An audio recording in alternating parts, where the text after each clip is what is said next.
You wake up in the middle of the night. The room is dark. Silence weighs heavy. Yet inside you there's a constant noise, as if your heart were trapped in an invisible grip. In your mind appears the face of someone who is no longer there. The memory is so vivid it burns, as if every detail were a flame that refuses to die out. But what if I told you this fire was never about that person at all? That this love you once called true may never have been about freedom, but about a prison? Schopenhauer believed love is the greatest illusion ever created by nature. A lie you embrace without realizing it. A lie so convincing it makes you believe it was your choice. So, look within. This longing that eats away at you now, is it truly love, or just the most exquisite trap life has ever invented? And the unsettling question lingers in the air. If all of this is nothing but illusion, what remains of you when the mask of love finally falls? You believe you choose who you love. You believe your will is sovereign, that the heart knows where to go. But what if it were all just a performance? For Schopenhauer, love is not freedom. It is the most sophisticated trap nature ever built. What you call choice is, in truth, the reflection of a greater instinct. One that does not think of you, does not care about your peace, does not worry about your future. This instinct wants only one thing, to keep existing. When you look at someone and feel that unexplainable pull, you do not realize you are already being manipulated. Your body pulses, your mind spins fantasies, and you swear you have found someone unique. But behind that enchantment moves the will to live, as Schopenhauer called it, a blind, impersonal force that uses you as an instrument. You fall in love not because you have met your soulmate, but because your biology sees there a chance to perpetuate life. And in this cruel theater, desire disguises itself as romance. You do not think of genes or of the continuation of the species. You think of embraces, promises, futures intertwined. The illusion is perfect because, if the truth were clear, no one would accept the burden. Imagine if, in the very instant of passion, a voice whispered, "This is not love. It is only nature using you to survive." Would you surrender in the same way? The prison begins there. You believe you are living for yourself, but in reality, you are living for something beyond you. It is not you who controls desire. Desire controls you. And the more you give in, the tighter the instinct pulls its chains. Have you noticed how, no matter how much love brings you pain, you still chase after it? That compulsion does not come from reason. It comes from the same force that makes the heart beat and the blood flow. It is inevitable. Schopenhauer said that in love, the individual disappears. You become nothing but a means. Your personal will, your dreams, even your inner peace, all are sacrificed.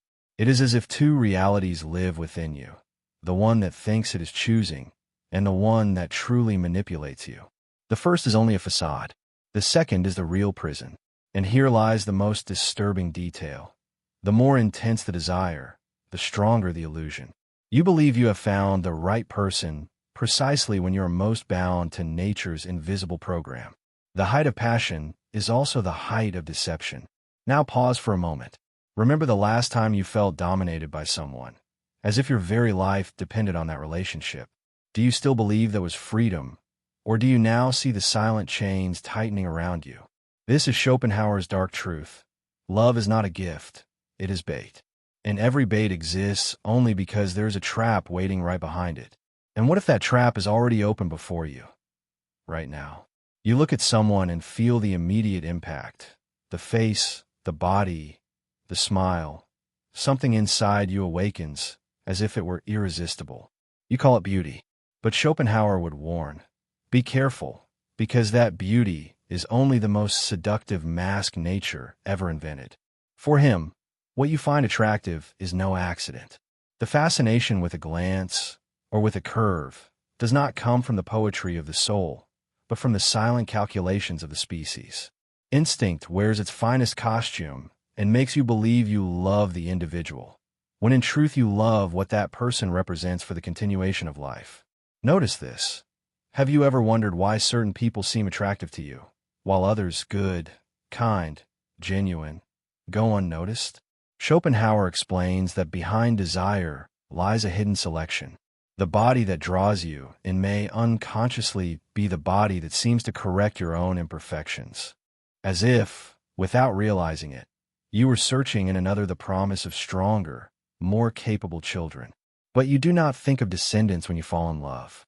You think of romance, of destiny, of mysterious chemistry. That is where the deception lies. Instinct hides beneath the form of beauty, and you surrender as if it were rational choice. You do not see that what feels sublime is, in truth, nothing but biological strategy. The mask is so perfect, it leaves no cracks. You fall for the smile, but fail to notice the smile is only a symbol of health. You lose yourself in the eyes, but do not see your gaze searching for signs of vitality. Even the voice that captivates you may be nothing more than the echo of a body in balance. You believe you love a unique person, but in Schopenhauer's words, it is the species that loves through you. And then comes the disturbing reflection. If what you call beauty is only a facade, what remains of love? Imagine how many times you believe you had found a meeting of souls, when in truth it was only your instinct disguising calculation as poetry. The cruelest part is that this mask never falls on its own. You only see the illusion once you're already trapped. When the intensity fades, the attraction dissolves, and suddenly what once felt irreplaceable becomes ordinary. It is in that moment that beauty loses its shine and the spell breaks.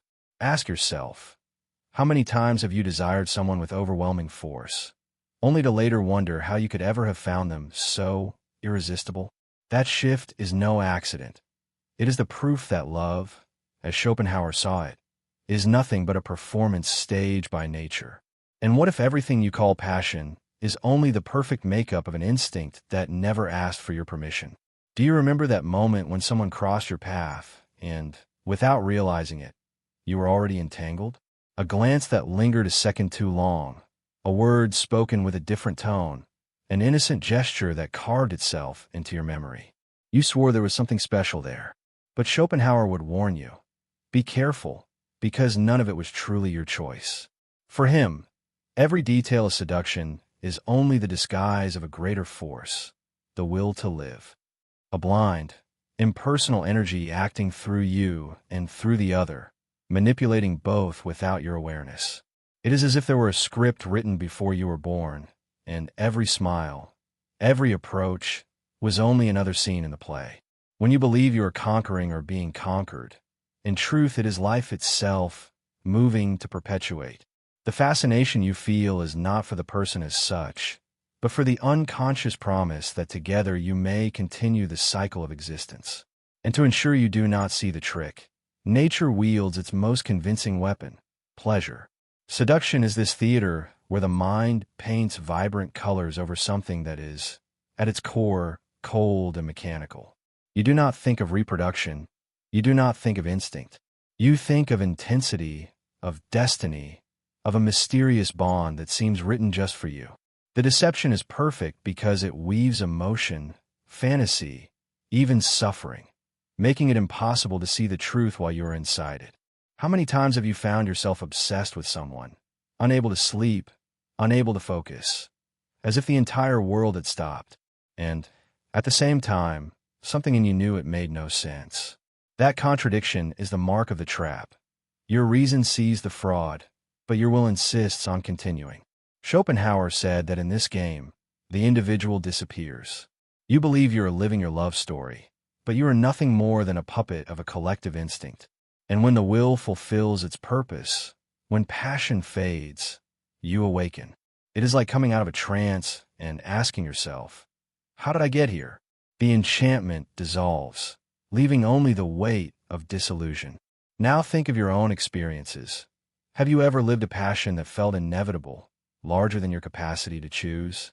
Have you felt that no matter how much you try to resist, something kept pushing you toward that relationship? That is the silent voice of the will, which Schopenhauer described as the great deceiver. And here lies the unsettling point. If even seduction is not your choice, then how much of your life is truly lived by you? And how much is merely the will using your body as its stage? Have you noticed how, at the height of passion, everything seems perfect? The heart races, the body vibrates, Life takes on colors that once seemed faded.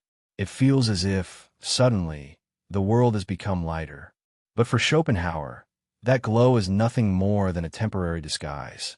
Behind it, there is always a shadow, the inevitable pain that accompanies every love. According to him, nature does not care about your happiness. What matters is that you are led into the trap. And the most effective way to lure you is by promising pleasure. But once inside, you pay the price, and the price is suffering. Look closely at the cycles you have already lived. The anxiety of waiting, the fear of rejection, the jealousy that burns within, the doubts that corrode your nights. Even when you are happy, there is always that lingering fear of losing. Joy is never complete, because the shadow of pain is always lurking. It is like walking through a minefield. Every step looks beautiful, but you know it could explode at any moment. Schopenhauer said love is a contract with pain. The more intense the passion, the deeper the wound once the illusion fades. Have you ever wondered why the strongest stories of your life are also the ones that left you with the deepest scars? Because, in the end, pleasure never comes alone. It is always the bait, and the trap closes in suffering. The cruelest truth is that this pain is not a flaw in the process, but an essential part of it. For nature, it does not matter if you cry, suffer, or feel as if you have lost everything. The goal was achieved, to lead you into a desire that was never born from your reason. Love, therefore, is the perfect theater. First the ecstasy, then the emptiness. First the promise, then the price to be paid. Think of a relationship you once had. Do you remember the intensity at the beginning? And do you remember the heavy silence when it all ended? It is as if the pleasure had only been an advance payment for a debt you would repay, with interest and tears. And here lies the most disturbing revelation. You never escape this logic. Even knowing, you return. Even wounded, you throw yourself in again, as if something greater were pushing you back into the same cycle. Because the will is insatiable, and you, without realizing it, continue to serve it. Now, look at yourself.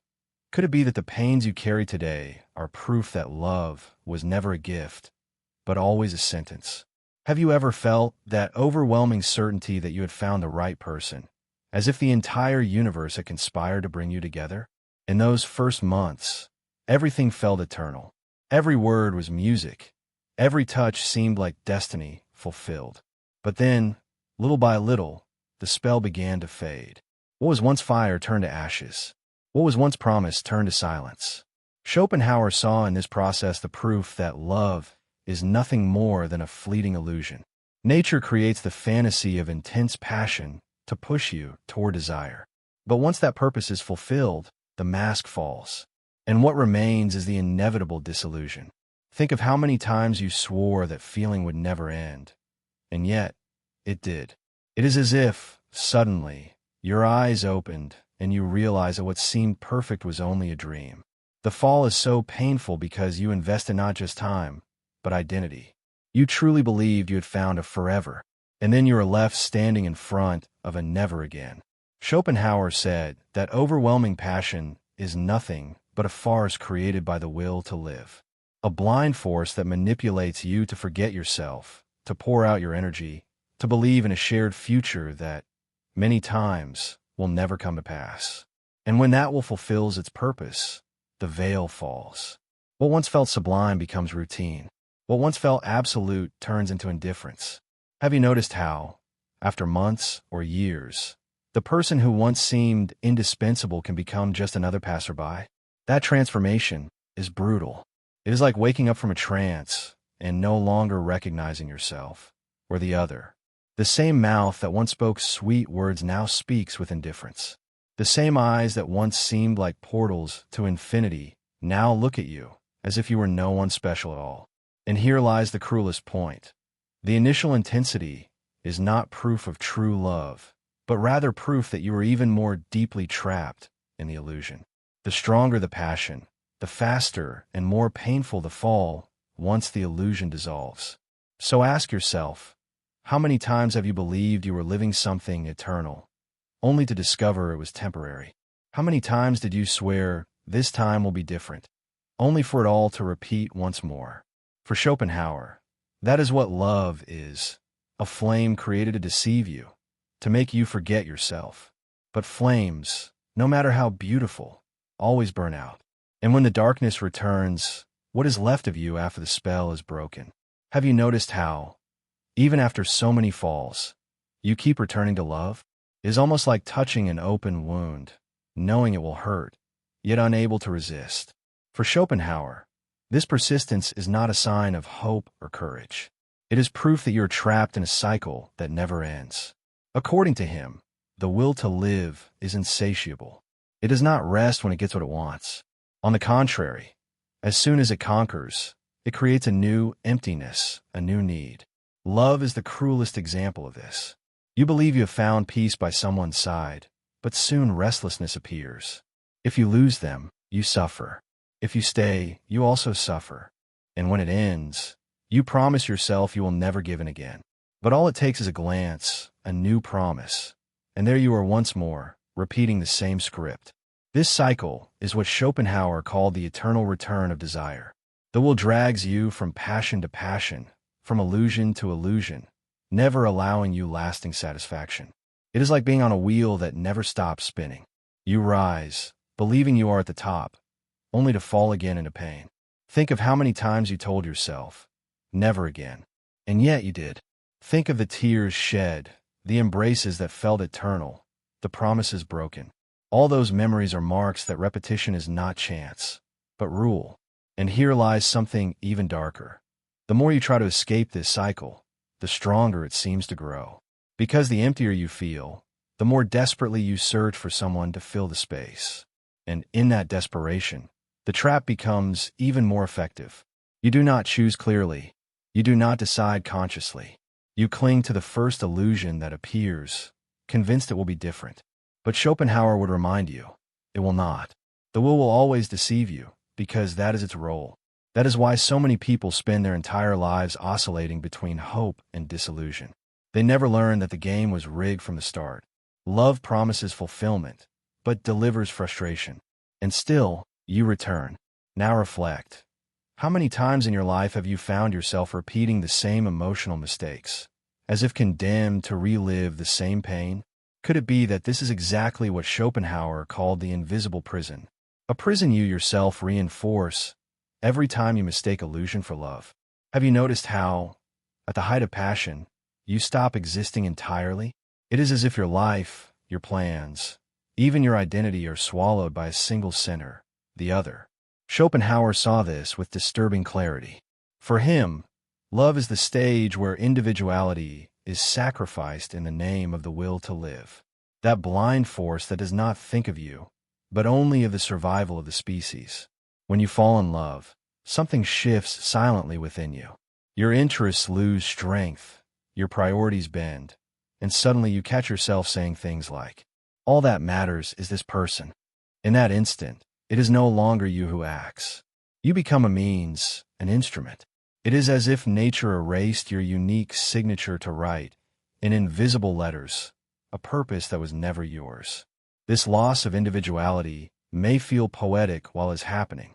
After all, you call it surrender, devotion, true love. But Schopenhauer would warn, do not be deceived. What you call surrender is, in truth, the erasure of the self. You do not give yourself out of generosity. You do it because the will compels you to forget who you are, so you may serve something greater that never asked for your permission. Think of your own life. How many times have you abandoned dreams, walked away from friendships, even denied parts of who you were, just to mold yourself to someone else's desire? How many times did you feel as if you lost your own voice, as if you were living a life that no longer belonged to you? That is not coincidence. It is the very effect Schopenhauer described. The individual disappears in love, leaving only a puppet of the will. And the cruelest part is this. When the illusion ends, you look back and ask yourself, who was I before this? That question is terrifying because often you discover you lost years in a performance that left almost nothing of you intact. The pain comes not only from losing the other, but from losing yourself. Schopenhauer believed that, at the height of love, the human being ceases to be a free subject. You are dragged like a river toward the sea, unable to choose another direction. And when you finally awaken, you are no longer the same. The price of passion was too high, the destruction of your identity. Now pause and reflect. In your past relationships, did you live more as yourself, or as a shadow shaped by someone else's desire? Imagine a man walking alone down a deserted street at night. The moon barely lights the path, and the cold cuts through his skin. He sees a figure in the distance, a silhouette wrapped in a soft, almost unreal glow. His heart races. He feels he has found something that will finally give meaning to his life. He hurries closer, convinced his loneliness has come to an end. That figure looks into his eyes, and he is lost at once. They talk, they laugh, they touch. He feels as though destiny has finally reached out its hand. Everything in him screams that he cannot let this slip away. And so, without realizing, he begins to revolve around that presence. His days are shaped by her smile. His dreams revolve around promises she never actually spoke, but that he swore he could see. For a time, the world feels perfect. But what he does not notice is that, while he chases this light, his own shadow grows. Friends drift away, his projects are forgotten, even his identity begins to fade. He does not see it. He is blinded by the glow he believes to be love, until one day he wakes, and the figure is gone. The space beside him is empty. He searches for her scent, her touch, her gaze, but finds nothing but silence. The heart once in ecstasy is now crushed, and what remains is only the feeling of having been deceived by something that seemed eternal, but never was. Schopenhauer would say, this is not a story of bad luck, nor of cruel fate. It is simply the natural script of love. The will to live used the man as a puppet, made him believe in a sublime romance, only to achieve its aim. When the illusion was no longer needed, the enchantment dissolved, leaving nothing but ruins behind. This blind lover could be anyone. Perhaps you. Perhaps someone you know. Because everyone, at some point, believes love is salvation, when in truth, it is only illusion. Nature does not need you to be happy. It only needs you to believe just enough to surrender. And when the curtain falls, you face the unsettling truth. It was never about you, nor about the other. It was always about life itself, using your hope as fuel. Now tell me, how many times have you walked as that blind lover, convinced you were chasing a light, when in truth, you were only following a mirage? Now you understand. For Schopenhauer, love was never a gift, but an illusion. Never freedom, but a trap. With every passion you believed was unique, with every surrender that felt like destiny, there was a hidden force guiding your steps. The will to live concealed itself behind smiles, beauty, and promises, turning you into an instrument of something that never asked for your permission. The cycle is always the same. First the burning flame, then the fire that consumes, and finally the ashes that leave you in silence. Love, in this dark vision, is not salvation but deception. A deception necessary for nature, yet devastating for the individual who believes in it. And here lies the question that cannot be avoided. Knowing all this, will you continue to let yourself be carried away by the illusion? Or will you have the courage to see love for what it truly is, not as poetry, but as the strategy of a life that uses you and then discards you? If this dive into Schopenhauer's ideas made sense to you, subscribe to the channel and share this video with someone who also needs to open their eyes. After all, each of us has been, at some point, a blind lover. And do not be deceived. There are other dark truths, even more disturbing, waiting for you. To follow this path is to accept seeing beyond what most prefer to ignore. We will meet again in the shadows of the next hidden truth.